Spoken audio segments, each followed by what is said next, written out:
Breve reseña.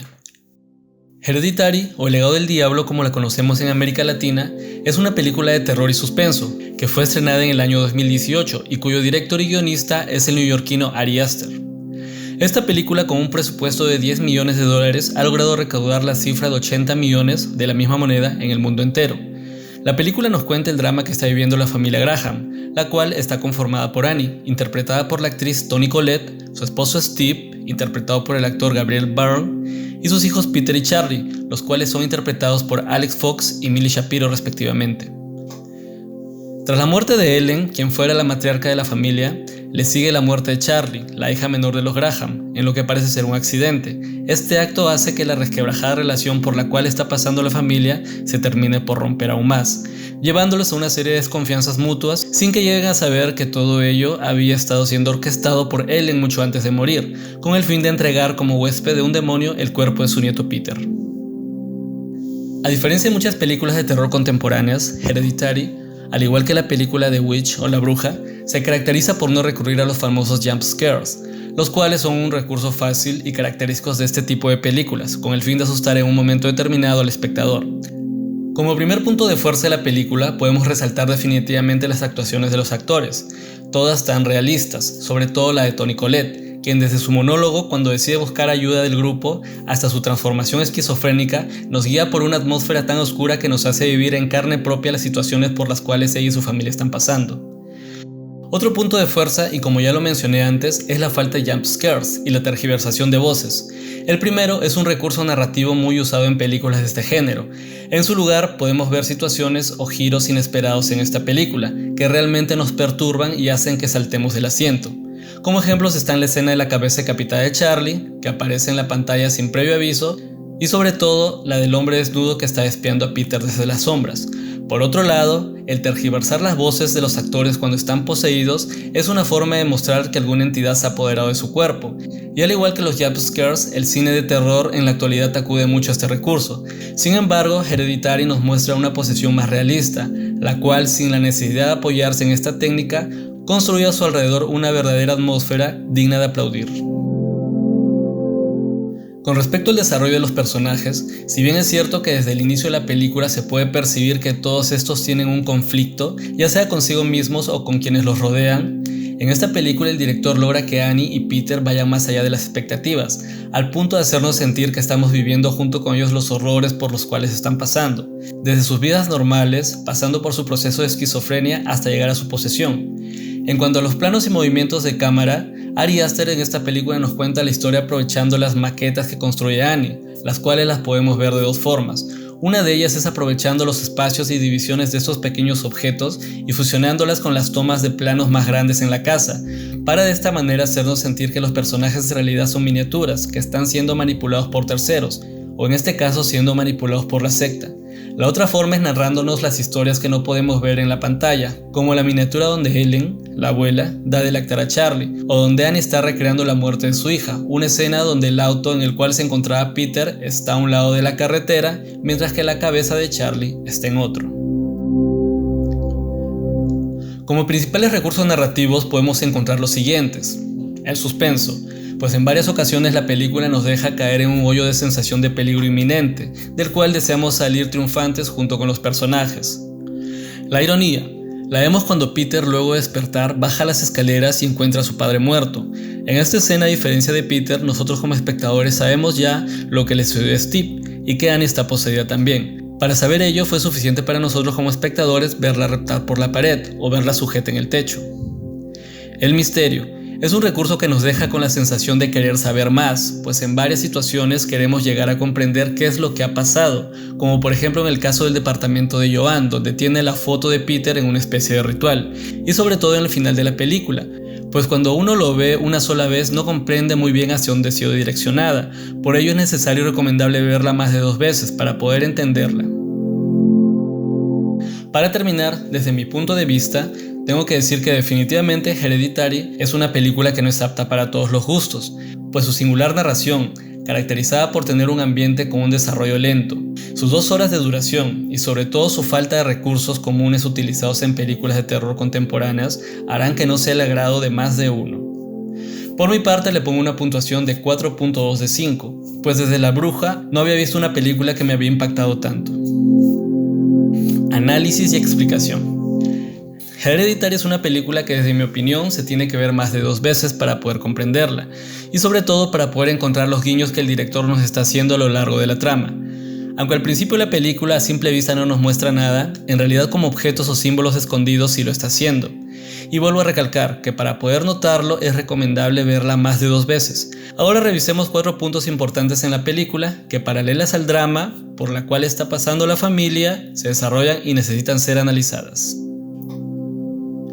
El símbolo. A estas alturas, quienes hemos visto Hereditary, tenemos más que claro cuál es el símbolo de la secta, pues la vemos en muchas escenas de la cinta. Sin embargo, al igual que muchos otros elementos que conforman la película, este símbolo había sido sembrado por los creadores desde el inicio. Un ejemplo de ello es que en el funeral lo vemos colgando en el cuello de Annie, a modo de medallón. Esto nos hace preguntarnos cómo es que Annie consiguió un medallón con el símbolo de la secta. Aunque lo más probable es que haya sido un regalo muy especial de parte de Ellen, y cuando ésta murió, Annie decidió ponérselo para rendirle una especie de tributo, sin saber que estaba llevando en su cuello un símbolo de aquello que más adelante destruiría a toda su familia. En esta misma escena vemos el símbolo en el medallón que está colgando en el cuello de Ellen, pues al parecer fue enterrada con este para formar parte del ritual que ella había realizado. A diferencia de con Annie, es más comprensible que ella lo tenga colgando en su cuello, pues al ser parte de la secta era lógico que posea uno. La siguiente vez que vemos el símbolo, y que pasa desapercibido, es en el poste que le arranca la cabeza a Charlie, lo que nos da a entender que esta acción había sido planeada ya por la secta. Por mi parte, y como ya sabemos, fueron ellos quienes colocaron en la carretera el alce muerto, con el fin de que Peter y Charlie chocasen con el poste, tal vez con la esperanza de que Charlie muera. Sin embargo, haciendo esto corrieron el riesgo de que a Peter también le sucediera lo mismo, lo que nos hace pensar que cualquier contenedor masculino hubiera sido bueno para Paimon, y no necesariamente tenía que ser el cuerpo de Peter. No lo sé. Otra escena donde vemos el símbolo es cuando nos percatamos que Joan es parte de la secta y está prácticamente expulsando el alma del cuerpo de Peter para que sea reemplazado por la presencia de Paimon, pues en el departamento donde ella vive podemos ver que tiene el símbolo en una caja al cual le ha prendido una vela, y a su vez lo vemos en uno de sus muebles tallado en la madera. Para terminar, cuando Annie revisa nuevamente las cosas de su madre, ve un libro con este mismo símbolo impreso en la cubierta. Y es en esta parte de la película que podemos asociarla con todo lo que le está pasando a la familia. Más adelante lo vemos pintado en una de las paredes del ático, en la escena donde Annie encuentra el cuerpo decapitado de su madre, tal vez como una especie de guía para esta, para que pueda llegar por sí solo hasta la casa de los Graham, pues como sabemos, a pesar de estar sin la cabeza, los cuerpos que adoran a Paimon pueden moverse por sí solos. La secta. Aunque en la película no se nos hace saber si tiene un nombre definido, lo que está más que claro, y aunque no nos demos cuenta en ciertas ocasiones, es que todo el tiempo la secta, como una sociedad muy bien organizada, está muy presente vigilando a la familia Graham. Cuando al principio de la película Annie en el funeral de su madre menciona que esta era una mujer muy reservada y que por lo tanto le sorprendía ver tanta gente acompañándolos, es donde podemos darnos cuenta que esas personas que están con ellos en el funeral son sus amigos, y son al igual que ella parte de la secta. Unos minutos más tarde podemos ver a una cuidadosa mujer untando una especie de ungüento en los labios de Ellen, lo cual nos lleva a pensar que tal vez era parte de algún ritual para poder preservar su cuerpo muerto, o tal vez para seguirla teniendo unida de alguna manera a Paimon. Otro detalle en esa misma escena es el hombre que sonríe a Charlie cuando ésta se acerca a ver a su abuela muerta. Al principio no es entendible esta escena, pero una vez terminada la película, entonces podemos comprender que este sujeto sabía que Paimon estaba descansando dentro del cuerpo de Charlie, y la sonrisa era tal vez una muestra de sentir agrado hacia esa entidad.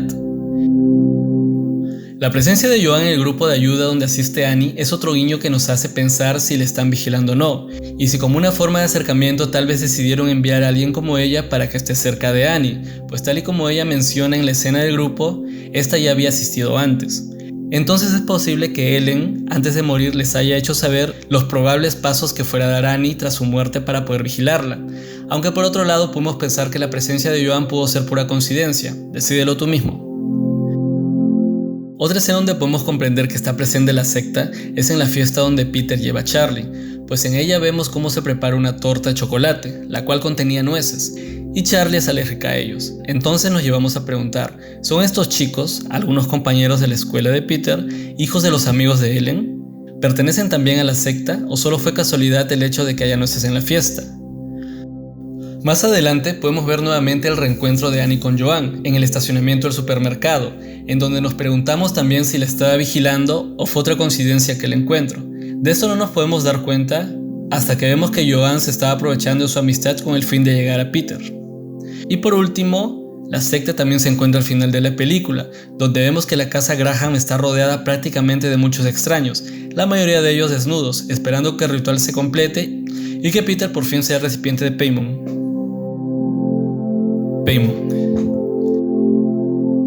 Tal como indica uno de los libros de Ellen, Paimon es uno de los 8 señores del infierno, y es justamente este demonio al cual ya invocaron y está descansando dentro del cuerpo de Charlie, a quien desean traspasar al cuerpo de Peter por ser un varón.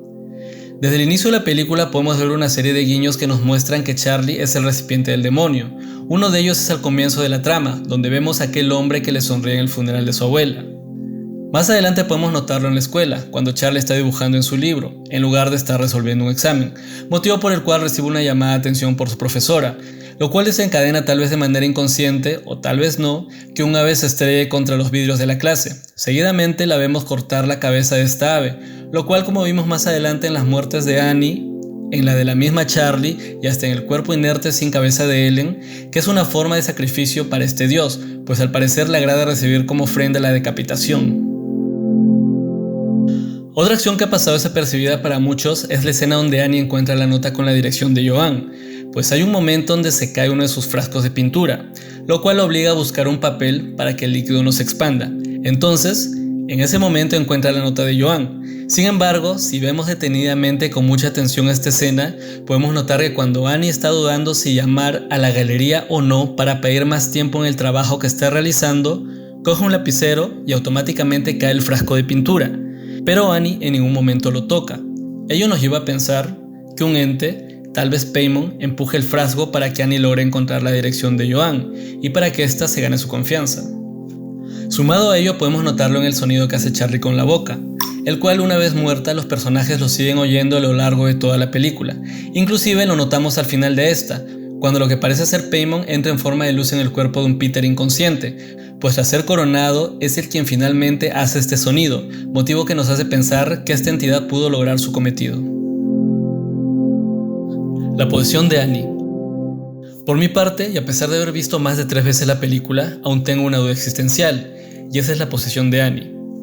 Annie revela al grupo de ayuda que su familia es propensa a la locura, y también en otra escena se lo dice a Joan, narrándole que sufre de insomnio, y que, alguna vez sumergida en este trastorno, trató de matar a sus hijos quemándolos con disolvente de pintura.